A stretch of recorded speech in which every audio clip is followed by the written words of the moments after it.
Welcome to the fourth lecture of mole concept.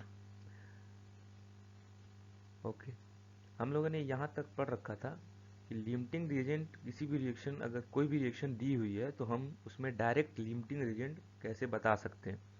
यहाँ तक हम लोगों ने पढ़ा था। ठीक है, आगे हम लोगों को पढ़ना था concept of average molecular weight.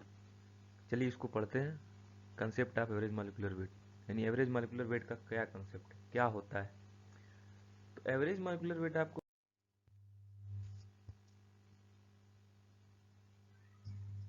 ठीक है, तो इस रिएक्शन को देखते हैं। PCl5 gas dissociates into PCl3 plus Cl2। ठीक है, PCl5 टूटेगा तो PCl3 प्लस, PCl3 भी गैस है, Cl2 भी गैस है, इन दोनों में टूटेगा। तो हम क्या करते हैं, मान लेते हैं कि let T is equal to zero पर, T is equal to zero पर PCl5 1 मोल था, एज्यूम करते हैं। और उस समय T is equal to zero मतलब PCl5 इंडिविजुअल था, वो टूटा नहीं था, यानी PCl3 और Cl2 नहीं थे, यानी 0 0 थे। ठीक है, फिर हम मानते हैं T is equal to T second पे, किसी भी दिए गए टाइम पे ये PCl5 टूटा। ठीक है, और हमने माना कि PCl5 डिसोसिएट हुआ X अमाउंट। X क्या है यहाँ पे, moles of PCl5 dissociate. X amount, X mole PCl5 dissociate हुआ।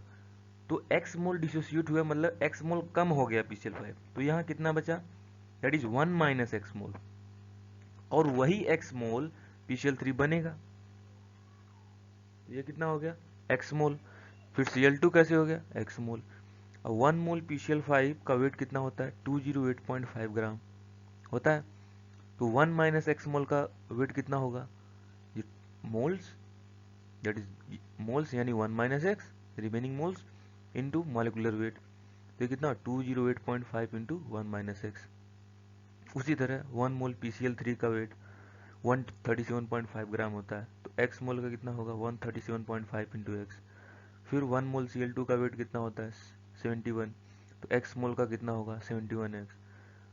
तो फिर हमें निकालना है molecular weight, average molecular weight. तो मॉलिक्यूलर वेट क्या होगा, total weight upon total mole. ये कैसे आया भाई, मोल्स इज इक्वल टू क्या लिखोगे, total weight upon molecular weight. तो वहाँ से देखो मॉलिक्यूलर वेट निकालने के लिए क्या करना पड़ेगा, total weight upon total mole. तो यहाँ टोटल वेट लिखने के लिए क्या करेंगे हम, यहाँ देखो ये वेट हमने निकाला है अभी, ये एक तो ये वेट है, एक तो ये वेट है, एक तो ये वेट, 3 वेट है, तीनों वेट को लिख दिया हमने ऐड ऐड करके, divide by total mole. Total mole कैसे लिखेंगे, हम T is equal to T second पे कैलकुलेट कर रहे हैं। टी इजिकल टू सेकेंड पे टोटल मोल कितना होगा, that is 1 minus x plus x. तो कितना हो गया, एक्स एक्स कैंसिल हो जाएगा, यानी बचा कितना, 1 plus x, that is total mole is 1 plus x. And हमसे बोला है कि 20% डिसोसिएट हुआ है। भाई एक मोल को हम लोग कितना माना, 100%, यानी कि 20% कितना होगा, 0.2, यानी x की वैल्यू कितनी है, 0.2। तो x की वैल्यू हम 0.2 इसमें पुट कर दें, तो पुट कर दिया तो हमें क्या मिलेगा, 208.5 डिवाइड बाई 1.2। ठीक है, इसको कैलकुलेट कर सकते हैं। नेक्स्ट टॉपिक है हमारे पास यूडियोमेट्री। अब यूडियोमेट्री क्या होता है, एक अलग टॉपिक ही है। यूडियोमेट्री अलग स्टडी ही है, इसमें हम गैस को स्टडी करते हैं। Gaseous reaction for investigation are studied in a long glass tube which is open from one end. Eudiometry में क्या करते हैं, किसी भी गैस को स्टडी करते हैं, और स्टडी किस में करते हैं, एक ग्लास ट्यूब में जो एक तरफ से खुली होती है। एक बड़ी सी ग्लास ट्यूब होती है, जैसे आपने टेस्ट ट्यूब देखा होगा, हाँ टेस्ट ट्यूब समझ लीजिए। टेस्ट ट्यूब एक तरफ से खुली होती है, एक तरफ से बंद होती है, उसमें गैस का स्टडी करते हैं। तो उस क्लास को, उसे हम यूडियोमेट्री बोलते हैं। ठीक है, जैसे आगे बढ़ते हैं। The tube is inverted and placed inside और trough containing mercury platinum terminals are provided at the closed end for heating of the compound. Tube को हम क्या करते हैं, ट्यूब को किसी दिए गए मरकरी, कोई कंटेनर होता है जिसमें पहले से हम मरकरी भर देते हैं या फिर प्लेटिनम, ठीक है, ऐसे कुछ एलिमेंट्स भर देते हैं, और उसमें ट्यूब को उल्टा करके, यानी जो खुली हुई साइड होती है ट्यूब की, वो उस एलिमेंट में डूबना चाहिए, उसको हम डुबाते हैं। ठीक है, और फिर उस पूरे कंपाउंड को हीट करते हैं। उसकी वजह से जो लेवल होता है ना, जो मरकरी का या प्लेटिनम का जिसमें भी हम डुबाते हैं, उसका लेवल उस ट्यूब में चढ़ती है। तो हम उसे क्या करते हैं, ट्यूब की लेंथ हमें पता होती है, फिर लेंथ मेजर कर लेते हैं कि इतनी लेंथ 71 सेंटीमीटर चढ़ी है या फिर 68 सेंटीमीटर चढ़ी है। तो उससे हम कैलकुलेशन करते हैं। उस उस तरह के स्टडी को क्या कहते हैं, एडियोमेट्री कहते हैं। ठीक है। तो after the reaction proceed, different reagents are introduced which absorb different gases and thereby changing the level of mercury। देखो एक काम और कर सकते हैं इसमें, हम क्या कर देते हैं कि इस बीकर में कोई अलग से हम एक्सटर्नली गैस डाल देते हैं, जो कि क्या करता है, नहीं सॉरी गैस नहीं डाल देते हैं, रिएजेंट डाल देते हैं, कोई अलग से रिएजेंट डाल देते हैं जो कि इनमें से कुछ गैस को ऑब्जर्व कर लेता है, एब्जॉर्ब कर लेता है, खींच लेता है, सोख लेता है। तो उससे भी हम पता लगा सकते हैं कि दिया गया कंपाउंड क्या है, या फिर मरकरी का लेवल में कितना चेंज आ रहा है, उससे भी हम पता लगा सकते हैं। ठीक है, वॉल्यूम में डिफरेंस आएगा भाई कुछ भी डालेंगे तो देखो कुछ जनरल गैसें हैं और रिएजेंट्स हैं, कौन सा रिएजेंट डालेंगे तो क्या वो एब्जॉर्ब करेगा, वो सब कुछ लिखा हुआ है। जैसे कि अगर हमें CO2 एब्जॉर्ब कराना है तो हम क्या डालेंगे, NaOH या फिर KOH। ठीक है। O2 एब्जॉर्ब कराना है तो अल्कलाइन पायरोग्लोल डाल दें। CO एब्जॉर्ब कराना है तो अमोनिकल सोल्यूशन ऑफ CuCl2 डाल दें। अमोनिया एब्जॉर्ब कराना है तो H2O डाल दें। ओजोन एब्जॉर्ब कराना है तो टर्पेंटाइन डाल दें। ठीक है।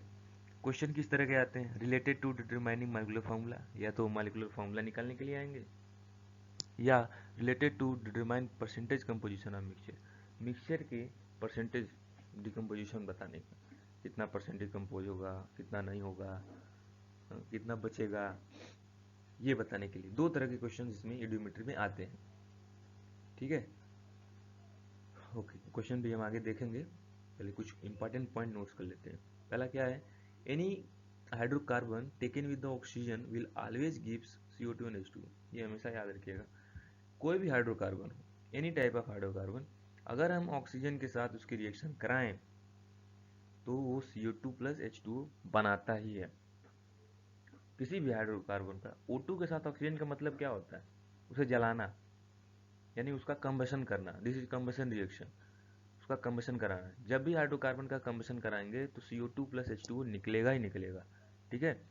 N2 plus O2 will not react easily, N2 और O2 इजिली रिएक्ट नहीं करते हैं। N2 क्यों, N2 देखो एटमॉस्फेयर में N2 सबसे ज़्यादा है, O2 कम है, ये दोनों एटमॉस्फेयर में अवेलेबल है, लेकिन ये आपस में रिएक्ट नहीं करते हैं, क्योंकि ये हाइलो एंडोथर्मिक रिएक्शन होती है, इन्हें हाई टेम्परेचर देना पड़ता है, हाई टेम्परेचर पे इनकी रिएक्शन होती है। तो इन्वायरमेंट में तो ऐसा टेम्परेचर अवेलेबल है नहीं, है ना, तो इस वजह से ये आपस में अपने आप से नहीं रिएक्ट करती। Okay, volume of H2O is neglected, हम H2O की वॉल्यूम को नेग्लेक्ट करेंगे, स्पेशली ऑन कूलिंग, कूलिंग का भी इसमें आएगा प्रॉब्लम, तो उस समय हम H2O की वॉल्यूम को नेग्लेक्ट करेंगे। प्रॉब्लम सॉल्विंग मेथड, प्रॉब्लम कैसे सॉल्व करेंगे, राइट कंप्लीट बैलेंस इक्वेशन, पहले हम पूरी बैलेंस इक्वेशन लिखेंगे।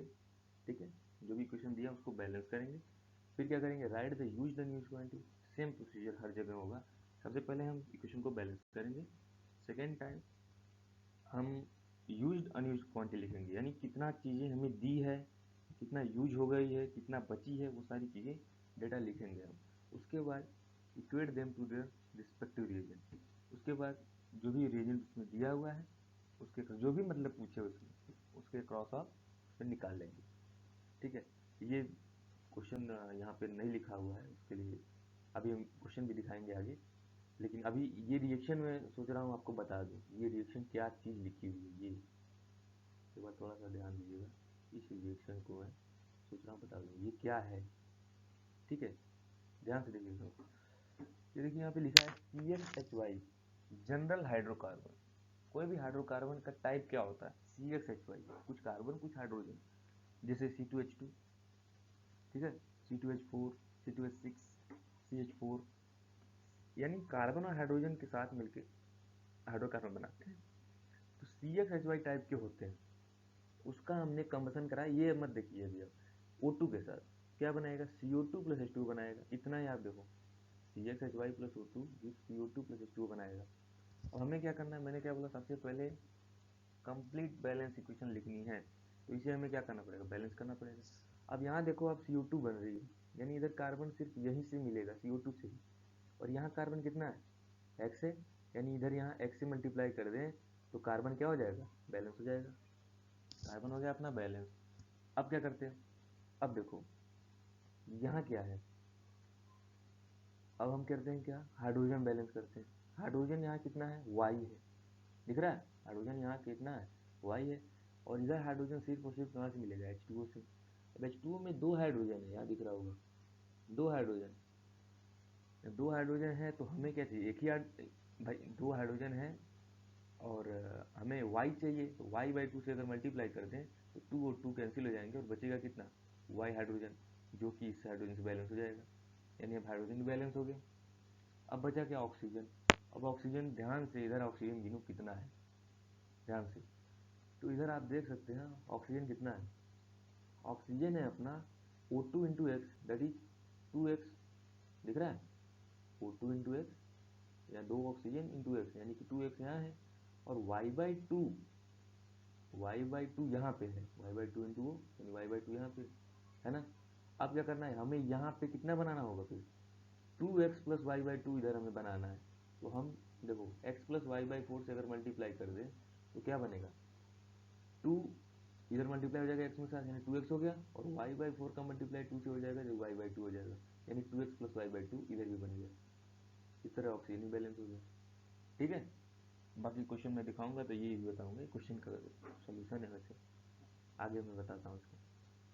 ठीक है, यहाँ तक तो हो गया क्लियर, आगे चलते हैं। अब आता है